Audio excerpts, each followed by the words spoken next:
주신 하나님 말씀은 출애굽기 17장 8절에서 16절까지 말씀입니다.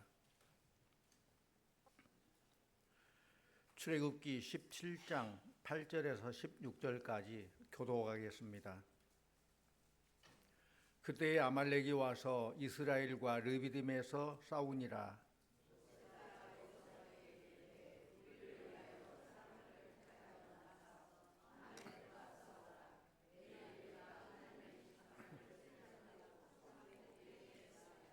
여호수아가 모세의 말대로 행하여 아말렉과 싸우고 모세와 아론과 훌은 산 꼭대기에 올라가서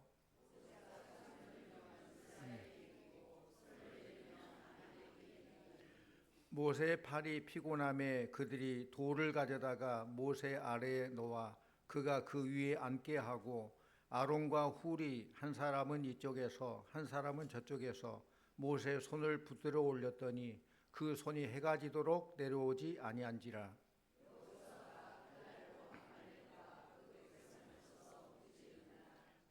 여호와께서 모세에게 이르시되 이것을 책에 기록하여 기념하게 하고 여호수아의 귀에 외워 들리라. 내가 아말렉을 없이하여 천하에서 기억도 못하게 하리라. 함께합니다. 이르되 여호와께서 맹세하시기를 여호와가 아말렉과 더불어 대대로 싸우리라 하셨다 하였더라. 아멘. 지금 할렐루야 찬양대에 찬양 있겠습니다.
아멘. 고맙습니다. 우리 인생길을 흔히 광야로 비유하고 있습니다. 광야란 어떤 곳일까요? 한치 앞을 예측할 수 없는 곳, 의지할 것 없는 곳, 힘들고 외로운 곳. 그 광야길은 하나님만을 의지하여 가는 길인데 하나님만을 의지해서 길을 가더라도 때로는 피곤하고 지치고 뒤로 처지는 낙오자가 생기는 것입니다. 오늘 말씀 보면은 피곤하고 지치고 뒤로 처지는 낙오자들이 있는데 그들을 공격하는 자들이 있다는 것을 알 수 있어요. 이스라엘 백성들은 출애굽해서 시내산에 이르기까지 아직 한 번도 외부 세력과 싸워본 적이 없어요. 이런 그들이 아말렉이라는 사람들을 만나서 처음으로 싸움을 하게 됩니다. 싸움을 많이 해본 사람들은 싸움이 크게 부담되지 않을 것인데 한 번도 싸워보지 않은 사람이 싸우려고 하니까 얼마나 부담되겠어요. 큰일이죠. 오늘날 우리들의 삶도 전쟁이라는 표현이 어색하지 않을 정도로 긴장된 삶을 살고 있습니다. 개인이 먹고 사는 것도 전쟁이요, 국가도 전쟁이요, 외교도 전쟁이요, 공부도 전쟁이요, 취업도 전쟁이요, 출퇴근도 전쟁이요. 그런가 하면은 신앙생활은 더더욱 영적 전쟁입니다. 우리 모두 전쟁을 치르고 있는 전사들이에요. 힘내시기를 바랍니다. 특히 영적 전쟁을 치르는 우리들에게 아말렉이라는 상대가 나타날 때 우리는 어떻게 대처해야 되는가? 오늘날 우리의 신앙을 방해하는 아말렉은 누구일까요? 하나님께서 원하시는 목적지, 하나님께 약속하신 약속의 땅을 걸어가는데 우리의 발걸음을 방해하는 아말렉이 있다는 것입니다. 아말렉 사람들은 성경에 보니까 에서의 후손으로 되어 있습니다. 우리 말씀 봅니다. 창세기 36장 12절 말씀 우리 같이 봅니다. 에서의 아들 엘리바스의 첩 딥나는 아말렉을 엘리바스에게 낳았으니 이들은 에서의 아내 아다의 자손이며. 하나님의 축복의 계보가 아브라함, 이삭, 에서로 연결되어야 함에도 불구하고 장자인 에서는 영적인 삶보다도 육적인 삶을 추구하다 보니까 축복권을 동생인 야곱에게 뺏겨버렸어요. 물론 야곱도 완벽한 사람이 아니잖아요. 육적인 지혜로 잔머리 써서 자기 이익을 추구하려고 했는데 결국 야복강에서 철저하게 회개함으로 하나님의 축복이 아브라함과 이삭과 야곱으로 연결되게 된 거예요. 축복권을 빼앗긴 에서의 후손들은 이때부터서 야곱의 후손들, 즉 이스라엘 백성들을 괴롭히는 존재로 전락했습니다. 성도님들, 팥죽 한 그릇에 장자권을 팔아넘긴 에서를 보면서 어떤 생각이 듭니까? 아, 저렇게 어리석은 놈, 왜 그랬을까? 그렇게 생각할 수 있겠죠. 하나님께서는 축복의 기회를 주시지만 그 축복의 기회를 선용하지 않는다면 그 축복의 자리가 다른 데로 옮겨지는 사실을 알아야 돼요. 이때부터 에서의 후손인 아말렉 사람들은 이스라엘을 괴롭히는 그런 민족으로 전락했습니다. 우리 말씀 찾아보겠습니다. 신명기 25장 17절 18절 말씀 같이 봅니다.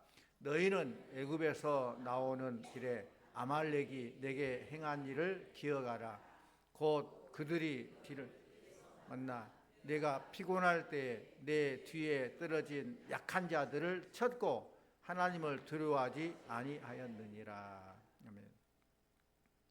아말렉 사람들은 이스라엘 백성들이 광야에 지나가다가 지치고 힘들어 뒤로 떨어지고 낙오자가 될 때에 숨었다가 뒤에서 덮치는 그런 도둑대로 전락했어요. 우리가 주의 일 할 때에도 우리가 모두가 다 같은 마음, 같은 생각, 같은 믿음을 함께 열심히 나아가면 참 좋겠는데 실제 현상은 그렇지 못하죠. 열심히 앞서서 달려가는 사람이 있는가 하면은 힘들어서 걸어가는 사람도 있고 아니면 그저 주저앉아 있는 사람도 있다는 말씀입니다. 문제는 주저앉아 있거나 낙오낸 사람들이 있을 때 원수인 아말렉은 가만두지 않는다는 거예요. 그들을 낚아채 가요. 아말렉은 하나님을 대적하는 세상 힘을 가진 사람들의 세력을 말해요. 교회 생활을 게을리하는 사람, 교회 비전에 회의적인 사람, 뭔가 부정적인 마인드를 가지고 있는 사람들이 틈만 보이면 뒤통수 치는 것이 아말렉 사람들이 하는 일이에요. 사단 마귀가 그런다는 거예요. 양떼들 중에서도 좀 뒤떨어진 홀로 있는 그 양떼가 맹수의 밥이 되듯이 아말렉 사람들 바로 이런 전략을 세운 거예요. 아말렉을 상대하는, 그래서 큰 시련과 위기를 당한 이스라엘에게 하나님께서 말씀하십니다. 하나님이 모세에게 명한 것을 모세가 여호수아에게 전했고 여호수아는 그 말씀대로 순종했습니다. 우리 9절과 10절 말씀 같이 봅니다. 9절 10절. 모세가 여호수아에게 이르되 우리를 위하여 사람들을 택하여 나가서 아말렉과 싸우라. 내일 내가 하나님의 지팡이를 손에 잡고 산 꼭대기에 서리라. 여호수아가 모세의 말대로 행하여 아말렉과 싸우고 모세와 아말렉과 훌은 산 꼭대기에 올라가서, 한 번도 싸워보지 못한, 싸움의 경험이 없는 이스라엘에게 아말렉은 큰 부담이 아닐 수 없어요. 이스라엘의 광야는 대부분 평지입니다. 대부분 반반해요. 그런데 지금 아말렉과 싸우는 장소인 이 르비딤이라는 곳은 협곡이에요. 평지가 아니에요. 해발 200, 300m 큰 계곡으로 이루어진 곳입니다. 근데 아말렉은 이걸 너무 잘 알아요. 그 지형을. 지금 아말렉은 광야의 지리를 너무 잘 알고 있기 때문에 이스라엘 백성들을 공격하기 좋은 지역을 차지해서 이스라엘을 기다리고 있는 거예요. 성도님들, 우리의 대적 사단도 마찬가지입니다. 하나님의 사람들이 가장 피곤할 때, 연약할 때를 잘 알고 우리를 공격할 수 있는 가장 좋은 장소, 가장 좋은 시간을 기다리고 있다는 거예요. 이걸 잊어서는 안 돼요. 우리 깨어 있어야 돼요. 아, 사단은 바로 그렇게 전략을 세우고 우리를 공격하려고 가구나. 우는 사자처럼 삼킬자를 찾아 두루 헤매고 있다는 것입니다. 오늘 말씀 보면은 두 가지의 싸움 방법이 제시되어 있습니다. 뭡니까? 첫째로는 군사를 뽑아서 싸우는 일, 둘째로는 산 위로 올라가서 기도하는 일이에요. 어느 것이 중요합니까? 어떤 사람은 산 위에 올라가서 기도만 하면 돼? 싸워야지. 이 싸움이라는 현실에 집착하는 사람들이 있어요. 세상 사람들이 그러죠. 교회 다니는 사람들에게 핍박하면 하는 말이, 교회만 가면 돼? 교회가 밥 먹여줘? 그럼 뭐라고 대답해야 돼요? 그래, 소양교회 가니까 밥도 주더라. 목사님 말씀 통해 영적인 음식도, 영적인 밥도 주더라. 같이 가자. 그래야죠. 사실 밥 먹는 것, 현실적인 거예요. 먹고 사는 거 중요하잖아요. 또 성도들 중에 이렇게 생각할 수 있어요. 지금 사업이 부도 직전인데 교회 가야 돼? 지금 수능이 100일도 안 남았는데 공부해야지. 교회 가야 돼? 성도들 중에서도 현실의 상황이 급하니까 현실 문제를 먼저 처리해야 된다라고 생각하는 사람이 있다는 거예요. 또 반대로 어떤 사람은, 어떤 성도는 문제만 생기면 보따리 싸가지고 기도하겠다고 산에 올라가는 사람이 있어요. 현실을 무시하고. 여러분 어느 쪽이세요? 어떻게 해야 돼요? 현실이 중요하니까 싸움터에만 매달리겠습니까? 아니면 현실을 핑계치고 기도하려고 기도원에 올라가겠습니까? 오늘 성경은 아주 중요한 해답을 우리에게 말해주고 있어요. 모세가 하나님 말씀을 듣고 두 가지를 제시합니다. 여호수아는 군사를 뽑아서 나가 싸우라. 싸우는 것은 현실이죠. 현실 문제죠. 나는 아론과 훌을 데리고 산으로 올라가겠다. 이거 기도하겠다는 거예요. 기도하는 것은 성도의 모습이죠. 하나님의 약속에 대한 말씀을 믿고 하는 것이죠. 전쟁에서 싸우는 삶, 기도하는 삶, 즉 현실과 이상을 동시에 감당하라는 말씀인 줄로 믿습니다. 기도하면서 할 일을 잘 감당하고 할 일을 잘 감당하며 기도하라는 거예요. 양분화시키지 말고. 성도님들, 신앙생활 한다고 현실을 무시하는 이상주의가 돼서는 안 돼요. 우리 11절 말씀 같이 봅니다. 11절, 모세가 손을 들면 이스라엘이 이기고 손을 내리면 아말렉이 이기더니. 근데 아주 놀라운 장면이 벌어집니다. 한쪽에서는 싸우고 한쪽에서는 기도하는데 희한한 것은 그 싸움의 승패가 기도하는 사람의 손에 달렸다는 거예요. 요즘 학교에서 체벌 못합니다. 때리도 못하고 벌도 못 줘요. 왜? 그러면 큰일 나요. 근데 옛날에는 그걸 안 했잖아요. 잘못하면 매로 막 맞기도 하고 종아리에 막 멍도 들고 또 기합도 받았잖아요. 손 들고 서 있어도 하고 운동장 달리기도 하고. 근데 가장 흔히 많이 하는 건 너 손 들고 서 있어. 그 제일 쉬운 것 같아요. 근데 손 들고 서 있는데 처음에는 괜찮아요. 시간 지나면 얼마나 팔이 아파요.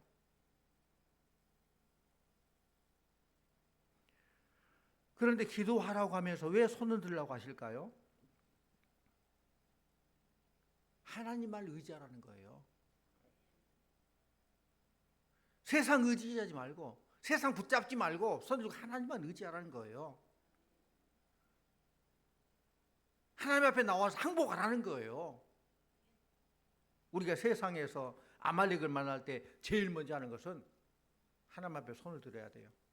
하나님, 내 손 잡아주세요. 하나님 도와주세요. 하나님께 해주셔야 됩니다. 하나님께 항복하는 거예요.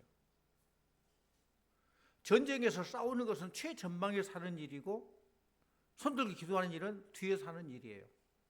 그런데 오늘 본문에 보니까 앞에서 직접 싸우는 것보다 뒤에서 기도하는 것이 싸움을 이기는 자의 이기고 지는 그 승패를 좌우하더라는 거예요. 모세가 손을 들면 이스라엘이 이기고 손을 내리면 아말렉이 이기더라. 그러겠습니다. 결론은 분명합니다. 우리의 삶 가운데서 아말렉을 만나더라도 기도하는 것이 승리의 비결인 줄로 믿습니다. 따라합니다. 기도하는 것이 승리의 비결입니다. 아멘. 우리가 이 사실을 안다면 어떻게 해야 돼요? 이 사실을 알면 어떻게 해야 돼요? 당연하죠. 기도해야 돼요. 기도 안 하고 내가 내 잔머리 써가지고 내 노력하고 별거 다 하려고 해도 하나님께 해 주셔야 되는 거예요. 성도님들, 쉬지 말고 기도해야 되겠지만은 어떤 문제에 부딪혔을 때, 어떤 가정이나 사업에 문제가 생겼을 때 더 많이 기도하시기를 바랍니다. 평상시 기도를 잘하면 참 좋죠. 근데 문제 생겼을 때 기도하는 거 그것도 다행이에요. 근데 문제가 생겨도 기도 안 하는 사람이 있어. 이제 목사가 이제 목회하다 보면은 때는 어떤 사람이 큰 문제를 당하고도 목사가 알지를 못했어요. 나중에 물어보면 그런 일을 했다고. 말씀을 해주셔야 기도를 하죠. 아이고 목사님 바쁘실 텐데 뭐 저까지 기도해줘요. 목사님 바쁘실 건데 괜히 신경 쓰이게 할까봐 그랬어요. 그러면 제가 그 성도들을 생각할 때 이 성도가 목사를 되게 많이 사랑하고 있구나. 나 편안하게 해주려고 하고 있구나. 그래서 생각 안 해요. 이 성도에게서는 목사의 존재감이 별로 없구나. 기도의 중요성을 별로 알지는 못하구나. 그래서 생각하죠. 성도님들 기억하시기 바랍니다. 기도하지 않는 것, 또 누구에게 기도 부탁하지 않는 건 뭐 이런 일 가지고 하나님께 뭐 해야 돼? 하나님 앞에 부탁해야 되나? 하나님 없이 내가 머리 써서 내가 잘해도 되지? 그런 생각이 깔려 있는 거예요. 하나님 없이도 이 정도는 내가 해결할 수 있다는 생각은 사실 하나님을 생각해서가 아니라 내 자신 안에 있는 깔려 있는 그 교만이에요. 우리 하나님 기도 응답해 주시기 바쁘실 텐데 나까지 기도해야 돼? 하나님 능력을 무시한 거예요. 하나님을 쉬지 말게 하시기를 바랍니다. 하나님 쉬지 말게 하셔야 돼요. 사도 바울이 고백합니다. 우리 말씀 고린도전서 1장 18절 말씀 함께 봅니다. 십자가의 도가 멸망하는 자들에게는 미련한 것이요 구원을 받는 우리에게는 하나님의 능력이라. 아멘. 우리가 기도하지 않는 것은 하나님의 일거리를 덜어드린 것이 아니라 기도하라고 하는 것 자체를 무시해버린 거예요. 기도해서 그게 되겠나? 내가 열심히 뛰어다녀야지.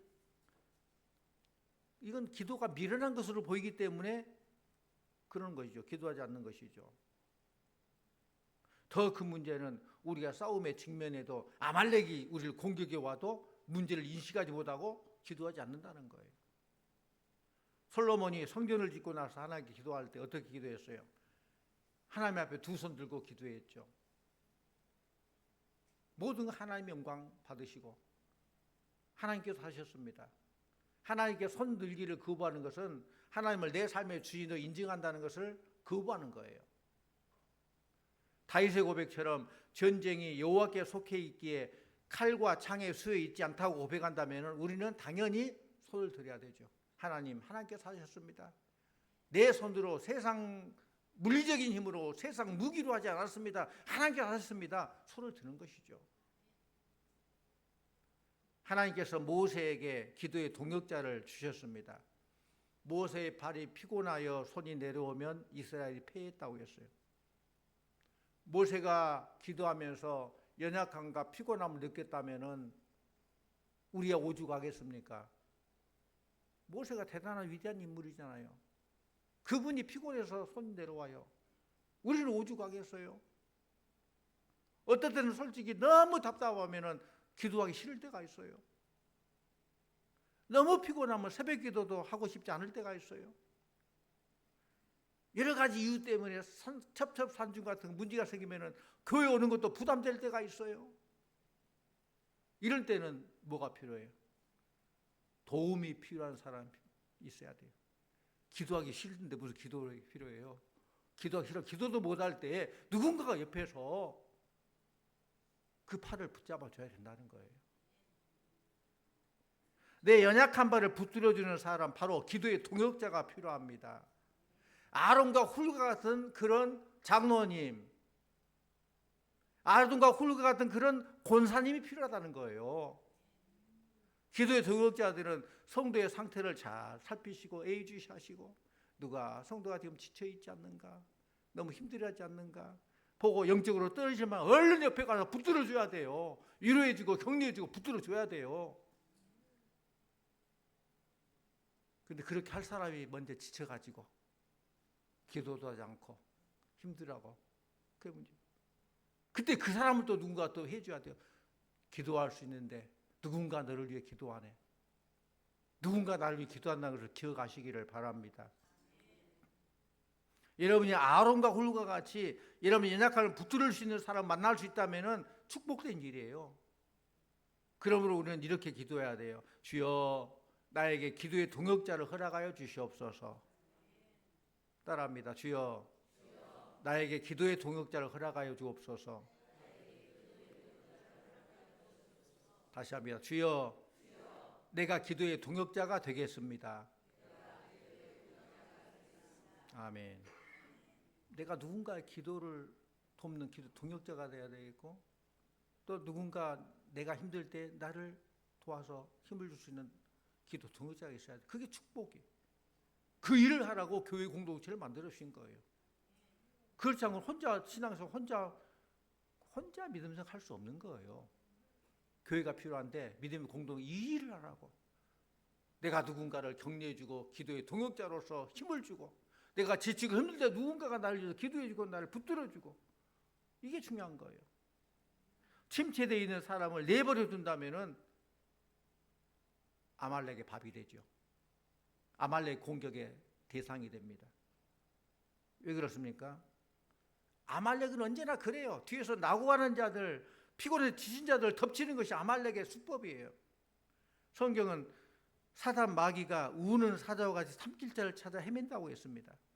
어떤 사람을 삼키러 가겠어요? 믿음의 공동체에서 낙오되는 사람들, 함께 동행하지 않고 주저앉아 있는 사람들, 그들을 삼키려고 사단이 두루 헤매고, 그때 사단보다 먼저 가가지고 그들을 얼른 붙들어 가야 하지 않겠습니까? 붙들어 줘야 하지 않겠어요? 오늘 하나님께서는 모세의 연약함을 아시고 아론과 훌을 통해서 그 피곤한 팔을 양쪽에서 붙들어 줌으로 해가 질 때까지 이스라엘이 전투하게 되고 승리하게 됐다는 사실입니다. 말씀대로 믿고 말씀대로 순종했더니 이스라엘이 승리한 줄로 믿습니다. 우리 14절 말씀 같이 봅니다. 14절 여호와께서 모세에게 이르시되 이것을 책에 기록하여 기념하게 하고 여호수아의 귀에 외워 들리라. 내가 아말렉을 없이 하여 천하에서 기억도 못하게 하리라. 아멘. 하나님께서는 기도했던 모세와 동역자들, 일선 전투에서 승리한 여호수아와 군대들 다 불러들여서 두 가지를 부탁하며 마무리하라고 했어요. 첫째는 오늘 전투에서 승리한 내용들을 책에 기록하라. 기록해 두라는 거예요. 승리의 내용을 기록한 이유가 뭐예요? 기억하라고. 기록 안 해놓으면 당대에는 기억을 해요. 아, 그랬다. 그런 놀라운 일을 우리가 경험했다. 그런데 후대로 가면은 다 잊어버려요.